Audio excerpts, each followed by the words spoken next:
తెలంగాణ మంత్రి సార్లకు ఏడ పని లేదా ఎట్లా? కొందరు సర్కారు ఉద్యోగుల మనోభావాలు ఎంత పలసగుంటాయి ఏం కథ? అగో వాటిని దెబ్బతీసేటట్టే ఉన్నారు కదా. వాళ్ళ మనోస్థైర్యం సన్నగిల్లి ఆయనతో పని చేయమని పెన్ డౌన్ అని ఉద్యమం లేవదీస్తే ఎంత నష్టమైతే సర్కార్కు? ఇంతకు ఏమైందంటారా? అయ్యో రామచంద్ర, గీ తెలంగాణ మంత్రులేంది సర్కారు ఉద్యోగుల ఎంబడి గిట్లా పడ్డరు. ఏమో 10ంటికే ఆఫీస్కి వచ్చి 5ంటికి వెళ్ళిపోమని చెప్తున్నారు. ఏడాను ఉన్నదా చెప్పురు గిట్లా. నిన్నటికి నిన్న కోమటిరెడ్డి వెంకటరెడ్డి సార్ సచివాలయంలో R&B డిపార్ట్మెంట్కు 11ంటికే పోయి చెకింగ్ చేసిండు. మరి 1 గంటకు వద్దులేరు అది లంచ్ టైము, ఏ 3ంటికో వద్దులేరు అది ఛాయ టైం, కమ్సే కమ్ 4ంటికి కాదు అది వాళ్ళు వెళ్ళిపోయే టైం. మరి ఎప్పుడు ఉంటారు?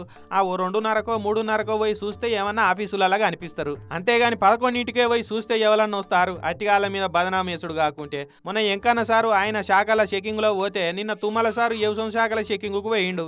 ఎంకన్న సారు R&B డిపార్ట్మెంట్లో 11ంటికి పోతేనే ఎవ్వరు రాలే. ఇక తుమ్మల సారు మరీ 10:30కే ఆఫీసులో పోతే ఓలు ఉంటారు, ఓలు లేరు.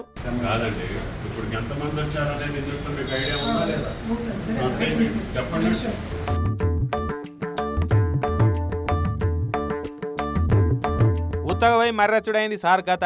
ఇక ఎంబడున్న అగ్రికల్చర్ డైరెక్టర్కు వార్నింగ్ ఇచ్చి రేపటి నుంచి అందరూ టైంకు రాకుంటే కథ వేరే ఉంటుందని చెప్పి సార్ చక్కగా రూమ్లోకి వెళ్ళిపోయిండు. మరి మంత్రులకు ఏడ పని లేక ముందుగాలే వచ్చి ఆఫీసులలో కూర్చుండి ఉద్యోగులను పగటిలైన ఆఫీస్కు రాలేదంటే ఎట్లా చెప్పురి? అసలే హెడ్ ఆఫీసులో పనిచేసే సార్లు అంటే ఎన్ని పనులు ఉంటాయి, ఎంత బిజీలు ఉంటారు. తాతిపరంగా ఇంటికాడ బయట అన్ని పనులు చేసుకొని వస్తారు. ఎత్తిపోయేది ఏమున్నది? ఉరుకులాడితే పనులు అవుతాయి కాదా? కానీ పని మంతులు అంటే వీళ్ళే అనేటట్టు పనిచేస్తున్న సంగతి అయితే మంత్రి సార్లకు బాగానే అర్థమవుతున్నట్టున్నది. మొత్తం ఎంత